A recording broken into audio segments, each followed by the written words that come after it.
He was the most extraordinary man I ever knew. Did you know him well? I knew him. Well, nil nisi bonum. But did he really deserve a place in here?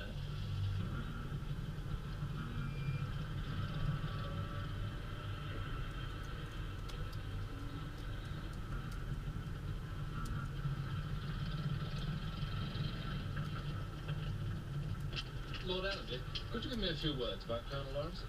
What, more words? The revolt in the desert played a decisive part in the Middle Eastern campaign. Yes, sir, but about Colonel Lawrence himself. No, I didn't know him well, you know. Mr. Bentley, you must know as much about Colonel Lawrence as anybody does. Yes, it was my privilege to know him, and to make him known to the world. He was a poet, a scholar, and a mighty warrior. Thank you. He was also the most shameless exhibitionist since Barnum and Bailey. You, sir, who are you? My name is Jackson Bentley. Well, whoever you are, I overheard your last remark, and I take the gravest possible exception. He was a very great man. Did you know him? Now, sir, I can't claim to have known him. I once had the honor to shake his hand in Damascus. Knew him? No, I never knew him. He had some minor function on my staff in Cairo.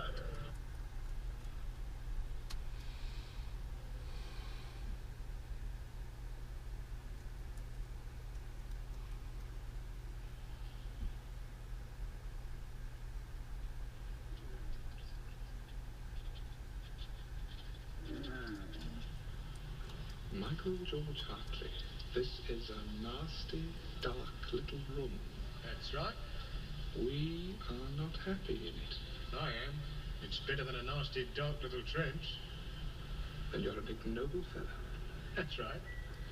Ah, here is William Potter with my newspaper. Hey, Artos. Thanks. Would you care for one of Corporal Hartley's cigarettes? Ta. Is it there? Of course. Headlines. But I bet it isn't mentioned in the Times. Bedouin tribes attack Turkish stronghold. And I bet that no one in this whole headquarters even knows it happened. I would care if he did. Allow me to ignite your cigarette. Sir? Mr. Lawrence? Yes? Flimsy, sir. Thank you.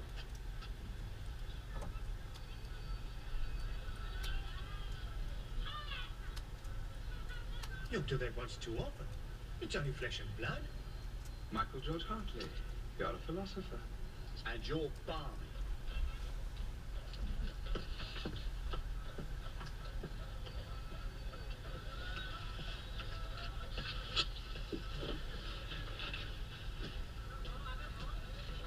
Oh! It damn well hurts. Certainly it hurts. Well, what's the trick then? The trick, William Potter, is not minding that it hurts. Oh, by the way, if Captain Gibbon should inquire for me, tell him I've come for a chat with the General. He's balmy. He's all right.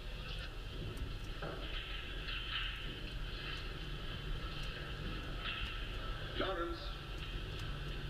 Yes? You're supposed to be... Do you usually wear your cap in the mess? Always. You're supposed to be on duty, aren't you? Where are you going? Mustn't talk shop, Freddy, not in the mess. Matter of fact, I'm going for a powwow with the General. I'm not asking as your superior, Lawrence. I'm asking as the secretary of this mess. We don't want chaps in here who should be on duty. Where are you going, please?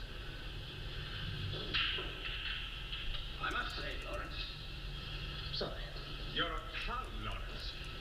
Ah, well, we can't all rely on Tony. Sorry. It's an intrigue, London. And I will not propose to let an overweening, finicking, crass lieutenant thumb his nose at his general officer commanding and get away with it. It doesn't sound as though he'd be any great loss, sir. Now, don't try that, Titan. There's a principle involved. There is indeed. He's of no use here in Cairo. He might be in Arabia. He knows his stuff, sir. Knows the books, you mean? I've already sent out Colonel Brighton, who's a soldier. And if Brighton thinks we should send them some small arms, then we will. But what more do you want? There would be no question of Lieutenant Lawrence giving military advice, sir. My God, I should hope not. It's just that the Arab Bureau would like its own man on the spot, sir, To what? to make our own appraisal of the situation. I may as well tell you, it's my considered opinion and that of my staff, that any time spent on the Bedouin will be time wasted. They're a nation of sheep stealers. They did attack Medina. And the Turks made mincemeat of it. We don't know that, sir. We know they didn't take it. Storm in a teacup, right, and a sideshow. If you want my own opinion, this whole theatre of operations is a sideshow. The real war is being fought against the Germans, not the Turks. And not here, but on the Western Front, in the trenches. Your Bedouin army, or whatever it calls itself, would be a sideshow of a sideshow. Big things have small beginnings, sir. Does the Arab Bureau want a big thing in Arabia? If they rise against the Turks, does the Bureau think they're going to sit down quietly under us when this war is over? The Bureau thinks the job of the moment, sir, is to win the war. Don't tell me my duty is tonight. Lawrence, sir. Send him in. Good morning, sir. Salute. If you're insubordinate to me, Lawrence, I shall put you under arrest. It's my manner, sir. Come on.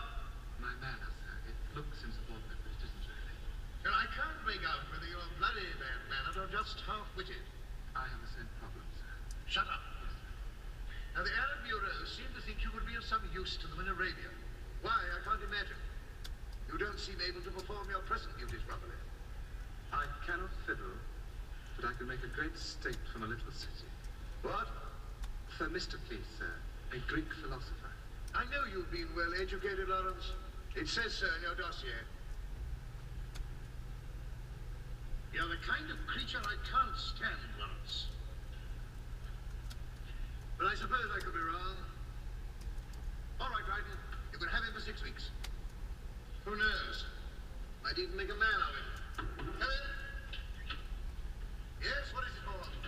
Navy signal, sir. The convoy will be in port side tomorrow night. Is that certain? Yes, sir. There doesn't seem to be any artillery, sir. But there must be artillery. But, sir, this is something of an expedition. He has to get to Yenbo, find a guide, find the Arabs, and then get back. He can't do that in 6 weeks. 2 months, then. 3. All right, 3. Now, will you let me do some work, Mr. Dryden? Thank you, sir. I'd like to say, sir, that I am grateful for this. Shut up and get out.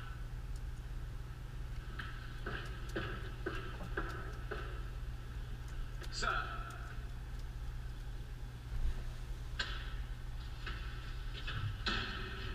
How can I fight a bloody war without bloody artillery? How did you do it? You might better ask why I bothered to. Because I'm the man for the job. I just wonder about that. Of course I'm the man for the job. What is the job, by the way? Find Prince Faisal. Good. And when I found him,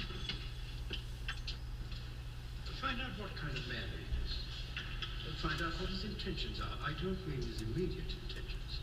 That's of Colonel Brightman's business, not yours. I mean his intentions in Arabia altogether. oh, that's new. Where are they now? Anywhere within 300 miles of Medina. They're Hashemite Bedouins. They could cross 60 miles of desert in a day. Oh, thanks, Dryden. This is going to be fun. Lawrence, only 2 kinds of creature get fun in the desert.